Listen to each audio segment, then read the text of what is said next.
সূরা বাকারার প্রথম 5 আয়াতে আল্লাহ সুবহানাহু ওয়া তাআলা মুত্তাকিনদের পরিচয় দিয়েছেন। মুত্তাকি কারা? ইউমিনুনা বিল গায়ব, অদৃশ্যের প্রতি ঈমান রাখে, ওয়া ইয়াকিমুনাস সালাহ, 5 ওয়াক্ত সালাত আদায় করে এবং তাদের ধন সম্পদ থেকে আল্লাহর রাস্তায় দান করে, এই কিতাবের উপর বিশ্বাস রাখে, পরকালের উপর বিশ্বাস রাখে। এই 5টা গুণ মুত্তাকিদের আল্লাহ সূরা বাকারার প্রথম 5 আয়াতে বলেছে। এরপরই আল্লাহ সুবহানাহু ওয়া তাআলা কাফেরদের গুণ বলতেছেন এবং তারপরেই মুনাফিকদের গুণাবলী বলবেন।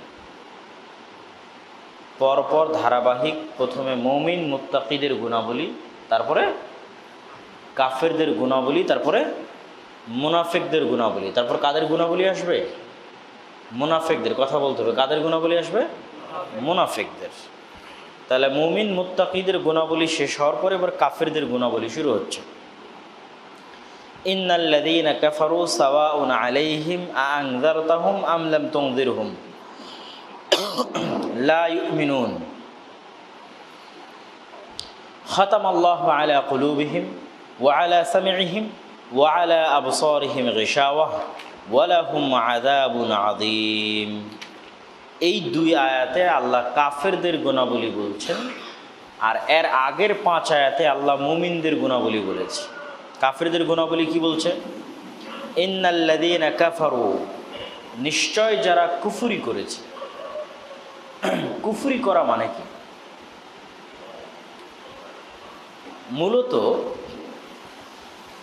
কোনো বীজকে মাটিতে বপন করা, কোনো বীজকে মাটিতে রোপণ করা, ঢেকে দেওয়া, এটাকে আরবি পরিভাষায় কুফরি বলা হয়।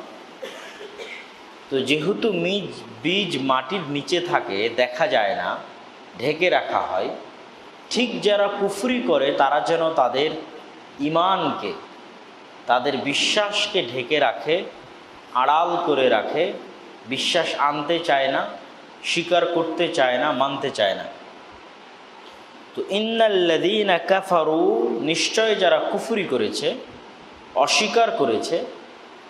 কি অস্বীকার করেছে? এই কিতাবকে অস্বীকার করেছে, রিসালাতে মুহাম্মদ সাল্লাল্লাহু আলাইহি ওয়াসাল্লামের রিসালাতকে অস্বীকার করেছে। সাওয়াউন, তারা সমান।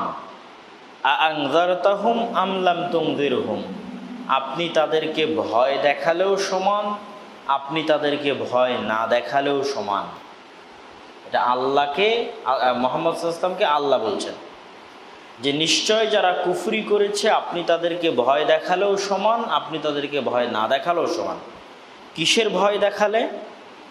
আপনি তাদেরকে জাহান্নামের ভয় দেখালে, আল্লাহর আযাবের ভয় দেখালে, এগুলো ভয় দেখানো এবং না দেখানো দুটোই সমান।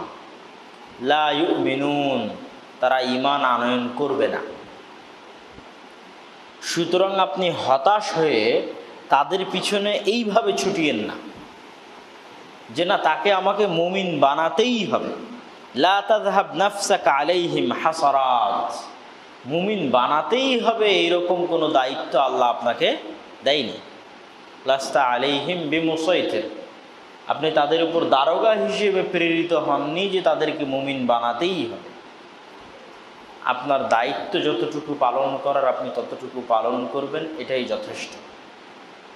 যারা কুফরি করেছে তাদেরকে আপনি ভয় দেখালেও তারা ঈমান আনবে না, ভয় না দেখালেও তারা ঈমান আনবে না। খাতামাল্লাহু আলা কুলুবিহিম ওয়া আলা সামি'হিম ওয়া আলা আবসারিহিম গিশাওয়া। খাতামা মানে হচ্ছে মোহর মারা, সিল মারা। যখনই আমরা কোনো নোটিশ লিখি তখন সেই নোটিশের উপর শেষ আলামত হিসেবে সিল মেরে দিই। শেষ কাজটাই হচ্ছে সিল মারা, তথা এটা শেষ হয়ে গেছে, এরপরে আর কোনো কাজ নাই। সংশোধনী থাকলে আবার নতুন করে লিখে আবার সিল মারতে হবে। খাতামাল্লাহু আলা কুলুবিহিম, এদের অন্তরে আল্লাহ সিল মেরে দিয়েছে, তথা এদের অন্তর দ্য এন্ড, শেষ হয়ে গেছে, তালাবদ্ধ হয়ে গেছে, সীসা দিয়ে লক করে দেওয়া হয়েছে। খাতামাল্লাহু আলা কুলুবিহিম, আল্লাহ সিল মেরে দিয়েছে। ওয়া আলা সামি'হিম ওয়া আলা আবসারিহিম গিশাওয়া, অন্তরে মারা আছে সিল, কানে আর চোখে আছে পর্দা, ঈমান আনতে পারবে না। অন্তরে মারা আছে সিল, আর কানে আর চোখে কি আছে? পর্দা। এই দুইটার একটু ব্যাখ্যা দরকার। অন্তরে সিল মারার ব্যাখ্যা হচ্ছে, অন্তর কিন্তু স্বচ্ছ পরিষ্কার পৃথিবীতে এসেছে, স্বচ্ছ পানির মতো পরিষ্কার অবস্থায় পৃথিবীতে এসেছে, সাদা ধবধবে অবস্থায় পৃথিবীতে এসেছে। প্রতিটা গুনাহ করার সময় অন্তরে একটা কালো দাগ পড়ে, নুকতাতুন সাউদা। প্রতিটা গুনাহ যখন আমরা করি তখন অন্তরে কি পড়ে? একটা কালো দাগ পড়ে। এই এক একটা কালো দাগ অন্ধকার, এই এক একটা অন্ধকার অত্যাচার। এই জন্য যখন আমরা আল্লাহর কাছে দোয়া করি তখন বলি রব্বানা যালামনা আনফুসানা, হে আল্লাহ আমরা আমাদের আত্মার উপর কি করেছি? অত্যাচার করেছি। মানে একটা করে গুনাহ করেছি আর নিজের আত্মাকে কষ্ট দিয়েছি। কেন? একটা করে কালো দাগ পড়েছে। তো যখনই একটা করে কালো দাগ পড়ার পরে মুমিন আল্লাহর কাছে তওবা করে ক্ষমা চায়, চোখের পানি ফেলে, তখন কালো দাগটা মিটে যায়, আর থাকে না, আবার সাদা হয়ে যায়।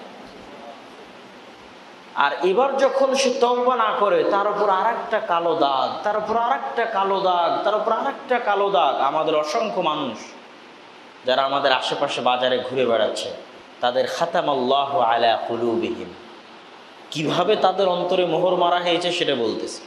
মোহর মারার ব্যাখ্যাটা আপনাদেরকে করতেছে।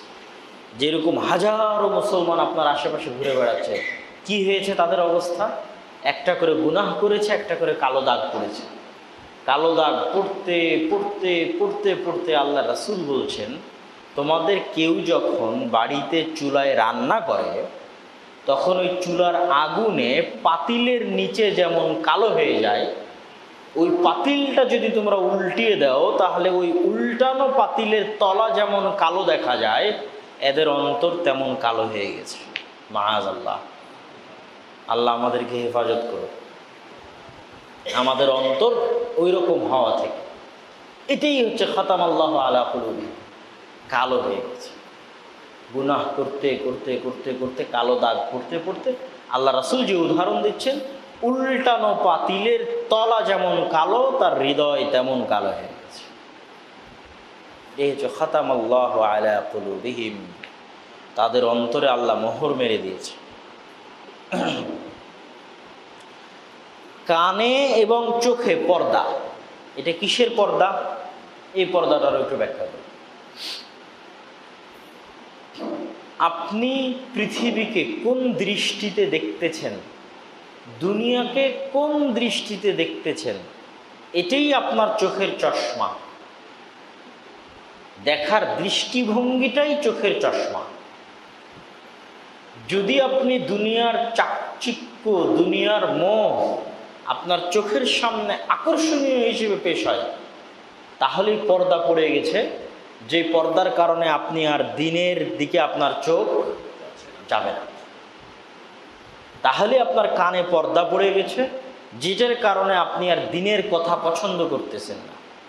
ইবনুল কাইয়িম রাহিমাহুল্লাহ বলছেন যে যেই কান গানের আওয়াজ পছন্দ করতে অভ্যস্ত হয়ে যায়, ওই কান কোরআন তেলাওয়াত এবং মৃত্যুর পূর্বে কালেমা শোনাকে অপছন্দ করে, কেননা পর্দা পড়ে গেছে। ওই পর্দা ভেদ করে কোরআন প্রবেশ করতে পারে না, ওই পর্দা ভেদ করে মৃত্যুর পূর্বে কালিমাত লা ইলাহা ইল্লাল্লাহ প্রবেশ করতে পারে না। ভিতর থেকে অপছন্দ করে, ঘৃণা করে। আর আমরা যেই চোখে পৃথিবীকে দেখতেছি, এই চোখটাই হচ্ছে আমার চশমা। এটাই হয় আমার ভালো দৃষ্টি অথবা আমার পর্দা দিয়ে ঢাকা দৃষ্টি। সেটা আমি দুনিয়াকে কোন দৃষ্টিতে দেখতেছি, দুনিয়াকে কোন দৃষ্টিতে মূল্যায়ন করতেছি। কেননা শয়তানের কাজই হচ্ছে দুনিয়াকে চাকচিক্য দিয়ে, আকর্ষণ দিয়ে আমার চোখের সামনে পেশ করা, এবং আমাকে এটা ভুলিয়ে রাখা যে আমি মারা যাব, আমাকে এটা ভুলিয়ে রাখা যে আমি কি মারা যাব। তাহলে দুনিয়ার চাকচিক্য, খেলতামাশা, আধুনিক যুগের মোবাইল, ফেসবুক, গেম, এই সকল জগৎ আমাদের চোখের সামনে পর্দা দিয়ে দিয়েছে যে আমি মারা যেতে পারি। আমাদের চোখের সামনে পর্দা দিয়ে দিয়েছে কি, যে আমি কি করতে পারি, মারা যেতে পারি। এটাই আমাদের ভুলিয়ে রেখেছে। আমরা নিজেরাও স্মরণ করতে চাই না, স্মরণ করার মতো সুযোগও নাই। এটাকে আল্লাহ কোরআনে বলেছেন আলহাকুমুত তাকাসুর হাত্তা যুরতুমুল মাকাবির। দুনিয়ার প্রতিযোগিতায় তারা মত্ত যতক্ষণ না কবর দেখেছে। কেননা কবরের কথা আমরা সবাই ভুলে গেছি। কেমনে ভুলে গেছি? দুনিয়ার চাকচিক্য মোহ এমনভাবে দুনিয়া আমাদেরকে ঘিরে ধরেছে, দুনিয়ার পর্দা। খাতামাল্লাহু আলা কুলুবিহিম, আল্লাহ তাদের অন্তরে মোহর মেরে দিয়েছে, অন্তর কালো কুচকুচে হয়ে গেছে গুনাহ করতে করতে। ওয়া আলা সামিইহিম ওয়া আলা আবসারিহিম গিশাওয়া, কানে পর্দা পড়ে গেছে, চোখের সামনে পর্দা পড়ে গেছে, আর সত্যটা দেখতে পায় না, আল্লাহর আদেশ এবং আল্লাহর নিষেধ আর বুঝতে পারে না। ওয়ালাহুম আযাবুন আযীম, তাদের জন্য রয়েছে ভয়ঙ্কর শাস্তি। তাদের জন্য কি রয়েছে? ভয়ঙ্কর শাস্তি। তাহলে এই দুই আয়াতে আল্লাহ কাফেরদের পরিচয় বললেন, আর তার আগের 5 আয়াতে কাদের পরিচয় বলেছেন? মুমিনদের পরিচয় বলেছেন।